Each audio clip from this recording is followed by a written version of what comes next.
जय हिंद छात्रों, क्या हाल है बेटा। आज हम सॉल्व करने वाले हैं जो आपके कक्षा 10 साइंस यानी विज्ञान का बेटा जो आपके यूपी बोर्ड 2025 में जो भी ओरिजिनल क्वेश्चन पेपर है उसको। ठीक है, तो यहां से बेटा खंड आ से ही शुरू करते हैं हम। बहुविकल्पीय प्रश्न है ये बेटा, मल्टीपल चॉइस क्वेश्चन। ठीक है, तो पहला ही क्वेश्चन है यहाँ पे, ये है किसी लेंस की क्षमता की इकाई होती है। तो बेटा किसी लेंस की जो क्षमता की इकाई होती है ना, वो या तो डायोप्टर में होती है या प्रति मीटर में। ठीक है, तो ये बेटा अपना ऑप्शन सी करेक्ट ऑप्शन होगा। ठीक है, चलते हैं अगले क्वेश्चन पर। अगला क्वेश्चन है बेटा, देखो दूसरा क्वेश्चन है अपना, यहाँ पे है एक दर्पण द्वारा बना प्रतिबिंब आभासी, सीधा और वस्तु से बड़ा हो तो दर्पण होगा। तब बेटा ये कौन से दर्पण में होता है, ठीक है, हमें ये देखना है। यानी जब हमारा कौन सा दर्पण होता है, जब हमारा प्रतिबिंब आभासी बनता है, सीधा और वस्तु से बड़ा। कब बनता है बेटा, जब हमारा अवतल दर्पण होता है। ठीक है, और बेटा इसमें ऑप्शन बी जो है करेक्ट ऑप्शन है। ठीक है, चलते बेटा क्वेश्चन नंबर 3 पर। ठीक है, तो बेटा यहाँ पे ये अपना तीसरा क्वेश्चन दे रखा है, कांच का अपवर्तनांक 1.5 है, वायु में प्रकाश की चाल 3 × 10⁸ मीटर प्रति सेकंड है। ठीक है, तो कांच में प्रकाश की चाल क्या होगी। ठीक है,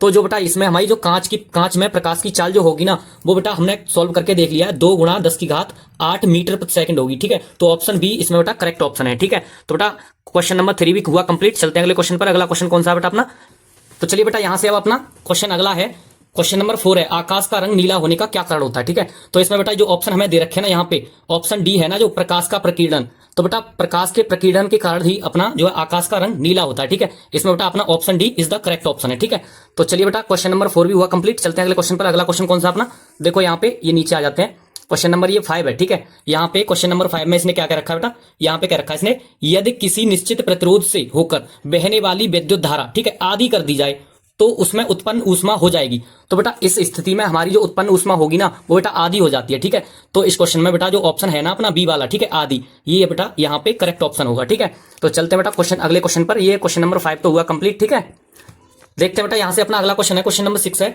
किसी एक समान चुंबकीय क्षेत्र में एक धारावाही चालक पर लगने वाले बल, ठीक है, यानी लगने वाले चुंबकीय बल, ठीक है, का परिमाण निर्भर नहीं करता है। तो बेटा ये कुछ हमें ऑप्शन दे रखे हैं, इसमें हमें ये बताना है कि वो बेटा किस पे निर्भर नहीं करता है। ठीक है, तो यहाँ पे बेटा अपना जो धारावाही चुंबकीय क्षेत्र में जो लगने वाला जो बल होता है ना, वो होता है बेटा F बराबर, ठीक है, IBL, ठीक है, साइन थीटा। यही तो होता था अपना। देखो बेटा यहाँ पे ना हमारे पास ये जो ऑप्शन में दे रखे हैं ना, यहाँ पे वैद्युत धारा भी होती है I, ठीक है, चुंबकीय क्षेत्र की तीव्रता भी होती है, ठीक है, और चालक की लंबाई पर भी निर्भर करता है, ठीक है, L होती है, ठीक है, लेकिन जो वैद्युत धारा की दिशा है ना, उस पे बेटा निर्भर नहीं करती है। तो ऑप्शन डी इसमें बेटा करेक्ट ऑप्शन होगा अपना। ठीक है, तो चलते हैं बेटा अगले क्वेश्चन पर। अगला क्वेश्चन कौन सा अपना, क्वेश्चन नंबर 7 है। ठीक है, यहाँ पे ये कह रखा है इसने, लघु पतन के समय वैद्युत परिपथ में विद्युत धारा का मान हो जाता है। ठीक है, तो यहाँ पे जो भी हमें बेटा ऑप्शन दे रखे ना, इनमें देखो बहुत कम तो नहीं होता है, ठीक है, परिवर्तन भी नहीं होता उसमें, और लगातार परिवर्तन नहीं होता है। क्या होता है बेटा, बहुत ज्यादा अधिक बढ़ जाता है। ठीक है, तो यहाँ पे जो अपना ऑप्शन सी है ना, बहुत ज्यादा बढ़ जाएगा उसमें। ठीक है, जो भी वैद्युत धारा का मान है वो क्या हो जाएगा बेटा, बढ़ जाता है इसमें। ठीक है, तो ऑप्शन सी इज द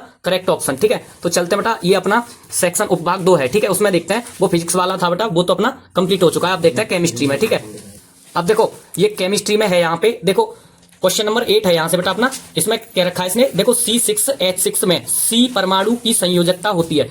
ठीक है, ये तो बेटा ऑप्शन है। ठीक है, और वैलेंसी ऑफ जो कार्बन, ठीक है, कार्बन की जो संयोजकता होती थी अपनी, वो क्या होती थी, 4 होती थी। इसको तो बेटा ध्यान में रखना ही रखना है। ठीक है, तो यहाँ पे जो ऑप्शन 4 है ना बेटा, वही अपना करेक्ट ऑप्शन हो जाएगा, सी वाला। ठीक है, तो यही क्या हो जाएगा, करेक्ट ऑप्शन। चलते बेटा अगले क्वेश्चन पर। अगला कौन सा है, क्वेश्चन नंबर 9 है। ठीक है, यहाँ से क्वेश्चन नंबर 9 में क्या रखा है इसने, ये कह रहा है कि प्रबल बेस है। ठीक है, तो जो बेटा बेस का मतलब क्या होता है बेटा, क्षार। इनमें देखो क्षार कौन सा है, ठीक है, तो क्षार बेटा पहला ये अपना ऑप्शन ए है ना, इसमें NaOH, यही क्षार होगा। ठीक है, क्षार तो पता ही है ना, तो ऑप्शन ए इसमें करेक्ट ऑप्शन हो जाएगा। ठीक है, चलते बेटा अगले क्वेश्चन पर। अगला क्वेश्चन कौन सा अपना, यहाँ के बाद बेटा अपना ये अगला क्वेश्चन है। ठीक है, ये यहाँ पे बेटा फिल इन द ब्लैंक्स दिया है, ये कह रहा है को गर्म करने पर O2 यानी गैस, G का मतलब होता है गैस, प्राप्त होता है। ठीक है, तो बेटा यहाँ पे ये इतने सारे जो भी बेटा यौगिक दे रखे हैं, ठीक है, तो इनमें ये देखना होगा हम किसको गर्म करें, और गर्म करने पर जो ऑक्सीजन गैस जो मिलेगी हमें, वो किसमें मिलेगी बेटा, वो बेटा इसमें मिलेगी। ठीक है, ऑप्शन सी जो है ना अपना PbNO3। ठीक है, तो इसमें क्या मिलता है बेटा हमें, इसमें से ये सॉलिड में है, ठीक है, जब इसको गर्म करेंगे तो क्या मिलता है हमें, ऑक्सीजन में चेंज हो जाता है। ठीक है, इसमें से ऑक्सीजन मिलेगी, ठीक है, गर्म करने पर, तो ऑप्शन सी इसमें बेटा करेक्ट ऑप्शन हो जाएगा। ठीक है, चलते हैं अगले क्वेश्चन पर। अगला क्वेश्चन कौन सा था अपना, देखो यहाँ पे अगला क्वेश्चन है, देखो क्वेश्चन नंबर 11 है, साधारण ताप व द्रव धातु है। ठीक है, तो यहाँ पे जो बेटा देखो इसमें ये क्वेश्चन 2 तरीके से आता है। ठीक है, एक तरीके से और आता है, मान लो यहाँ पे जो भी आपको ऑप्शन दे रखे हैं ना, इनमें सभी कोई धातुएं हैं, कोई कुछ भी है। ठीक है, तो यहाँ पे जो अपना Hg है ना, जो ऐसा धातु है Hg, ठीक है, क्या होता है, ये पारा मरकरी होती है ना, तो यहाँ पे इस मरकरी में जो ऑप्शन डी है ना अपना, इस क्वेश्चन में बेटा जो मरकरी है वो कैसा है, ताप पर द्रव धातु हो जाती है। ठीक है, यानी ये धातु द्रव में चेंज हो जाती है। ठीक है, तो ऑप्शन डी इसमें बेटा करेक्ट ऑप्शन होगा। ठीक है, चलते हैं बेटा अगले क्वेश्चन पर। ये क्वेश्चन नंबर 11 हुआ कंप्लीट। ठीक है, और यहाँ के बाद अगला क्वेश्चन कौन सा है, देखो बेटा यहाँ के बाद ये अपना क्वेश्चन नंबर 12 है। ठीक है, इसमें क्या रखा है इसने, अवक्षेपण अभिक्रिया क्या है। ठीक है, जो बेटा अपनी अवक्षेपण अभिक्रिया होती है, ठीक है, उसमें क्या होता है, जो भी यौगिक दे रखे होते हैं ना, उनमें जलीय विलयन और किसमें, वो बेटा दो खंडों में विभक्त हो जाता है। किस में, जलीय विलयन में और ठोस में। ठीक है, तो इसमें जो पहला वाला है ना, जो BaCl2, ठीक है, और H2SO4, ठीक है, तो यहां से बेटा यही अपना जो ए है ना, वही करेक्ट ऑप्शन हो जाएगा। ठीक है, यही, ठीक है, ए वाला। अब चलते हैं बेटा यहां से देखते हैं अपना अगला क्वेश्चन है। अगला क्वेश्चन कौन सा है, तो यहां से आता है बेटा अपना अगला क्वेश्चन है, क्वेश्चन नंबर 13 है। ठीक है, इसमें ये दे रखा है ब्यूटेनॉल 2, ठीक है, का अणुसूत्र है। ठीक है, जो हमारा ब्यूटेनॉल होता है ये बेटा IUPAC पद्धति से में से लिया गया। ठीक है, जो हमारी IUPAC पद्धति होती थी, यानी ऑल, ठीक है, ऑल किस में आता था, ये बेटा एल्कोहल वाला है। ठीक है, एल्कोहल में पीछे क्या आता था, OH आता था। ठीक है, ध्यान है ना आपको। और इसमें क्या होता था, इसका बेटा जो भी हमारा सामान्य सूत्र होता था ना, CnH2n। ठीक है, यानी इसमें बेटा क्या करते थे, CN ये होता है, देखो लिख दे रहे हैं एक बार, CN, ठीक है, H2n+1, यानी एक जोड़ के, ठीक है, एक ही जोड़ते थे, ठीक है, दूना करके, यानी CnH2n दूना करके एक जोड़ते थे, तो उसमें OH और मिल जाता था। ठीक है, जो कि एल्कोहल का क्या होता है बेटा, अणुसूत्र होता है। ठीक है, क्रियात्मक समूह में। ठीक है, तो यहाँ पे देखो सी के यहाँ पे देखने हैं, ब्यूटेनॉल कितने को बोलते हैं बेटा, 4 को, यानी C4 को क्या बोलते हैं, ब्यूटेनॉल। और यहाँ पे जो H है ना, H10 है यहाँ पे, लेकिन हमें तो 9 चाहिए ना।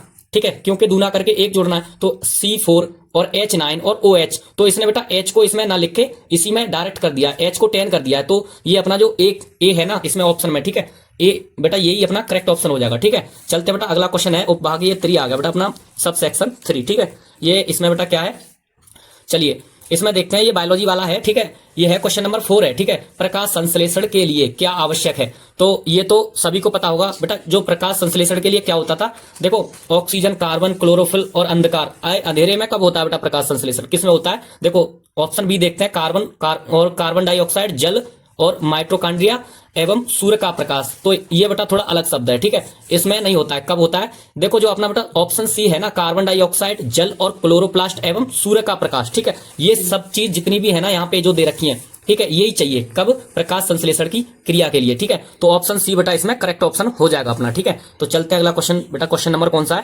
क्वेश्चन नंबर यहाँ से बेटा क्वेश्चन नंबर 15 है। ठीक है, ये है बेटा थायरोक्सिन हार्मोन, ठीक है, बनाने में किसकी आवश्यकता पड़ती है, तो बेटा जो थायरोक्सिन हार्मोन जो बनता है ना अपना, वो आयोडीन के कारण बनता है। ठीक है, यानी आयोडीन की इसमें आवश्यकता होती है। ठीक है, तो इसमें जो अपना ऑप्शन बी है ना, वही बेटा करेक्ट ऑप्शन हो जाएगा। ठीक है, ऑप्शन बी। चलते हैं बेटा अगले क्वेश्चन पर। अगला क्वेश्चन यहां से देखते हैं कौन सा है, देखो बेटा यहां से अपना अगला क्वेश्चन है, क्वेश्चन नंबर 16 है। ठीक है, 16, इसमें इसने क्या रखा है, ये भी बेटा बायोलॉजी में से है अपना, देखो मेंडल में, देखो यहाँ क्वेश्चन में क्या रखा है, मेंडल ने लंबे और बौने, ठीक है, मटर के पौधे के मध्य क्रॉस कराया, तो प्राप्त प्रथम संतति, ठीक है, पीढ़ी F1 यानी, ठीक है, F1 में लंबे एवं बौने पौधों की प्रतिशतता थी, तो उसमें बेटा कितनी प्रतिशतता थी, यानी जो अपने जो पौधे हुए थे ना बेटा 100% लंबे हुए थे, कितने 100%, तो इसमें जो ऑप्शन ए है ना बेटा वही अपना करेक्ट ऑप्शन हो जाएगा। ठीक है, और इसके बाद में देखते हैं अपना अगला क्वेश्चन कौन सा बेटा, क्वेश्चन नंबर यहाँ पे 17 है। ठीक है, 17 है, देखो इसमें क्या दे रखा है, इसने दे रखा है, निम्न में से कौन एक परतंत्र का जैविक घटक है,